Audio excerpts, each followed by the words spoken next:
Et maintenant, après ce triste sujet, pour réchauffer l'ambiance, le réchauffement de la planète, un sujet chaud qui fait froid dans le dos.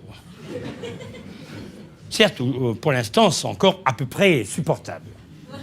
En effet, d'après les derniers chiffres de Météo France, chiffres vrais, aujourd'hui, le niveau de la mer culmine à 4807 mètres en dessous du niveau du Mont Blanc. Hélas, le niveau du Mont Blanc risque de baisser, et plus inquiétant, le niveau des Savoyards aussi. Cependant, l'homme, et à la surprise générale, l'homme s'adapte très bien à ce nouveau climat. Ainsi, de jeunes Belges prévoyants anticipent. Chez eux, en Belgique, ces jeunes Belges s'exercent à prendre l'accent du midi. Et pour faire face à la montée des eaux, des paysans des Pays-Bas s'apprêtent à élever des veaux sous la mer. Et n'oublions pas les aspects positifs du réchauffement de la planète. En effet, la banquise fond, la banquise fond, la banquise fond.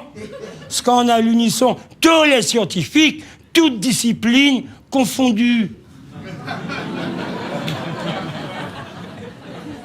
Les Esquimaux sont radieux. Bientôt, ils vont pouvoir irriguer. Et pourquoi pas labourer la banquise. Bon, prenons une famille esquimale moyenne. La famille Mishka. Eh bien, les Mishka habiteront un joli petit igloo fleuri au fond d'une belle prairie, avec le phoque à la niche, les manchots qui barbotent dans la basse-cour, le pastis sur la table de jardin, et pour le rappeler le bon vieux temps, dans le frigo, les glaçons. Et les Esquimaux, qui vont devenir de chauds lapons, pourront enfin assouvir leurs fantasmes. Consommer des légumes frais de leur potager et freiner un peu sur les surgelés. Hélas, malgré ces effets agréables, le réchauffement de la planète peut provoquer quelques petits désagréments.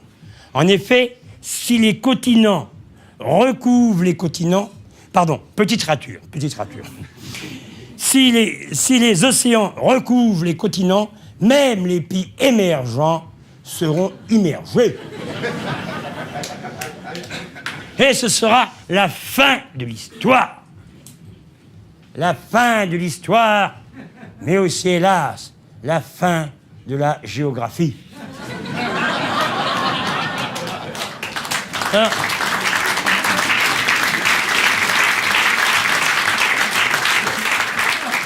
Pour éviter ce petit dégât des eaux,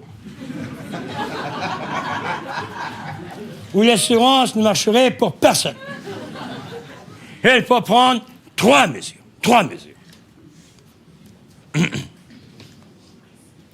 Première mesure. Le réchauffement de la planète étant essentiellement dû à l'activité humaine, c'est-à-dire au travail.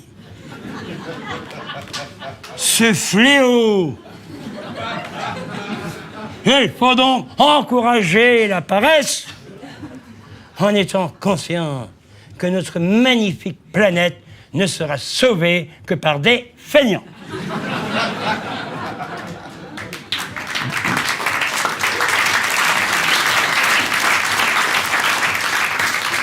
Deuxième mesure, il faut informer les habitants des pays pauvres, des dangers et des risques de la richesse. En effet, si dans ces pays-là, ils se mettaient à vivre comme nous, ce serait la cata. La Chine a une voiture par famille et c'est la fin des sports d'hiver en France. Et la Chine a un 4x4 par blaireau et blairotte. Notre planète devient une bouillotte. Troisième mesure. Il faut subventionner les pays pauvres pour les aider à rester pauvres. Il faut y envoyer des consultants pour pauvres, des chargés de mission, des missionnaires qui leur fassent enfin prendre conscience que le bonheur est beaucoup plus spirituel que matériel. Que les plus vilains péchés sont l'envie et surtout la jalousie.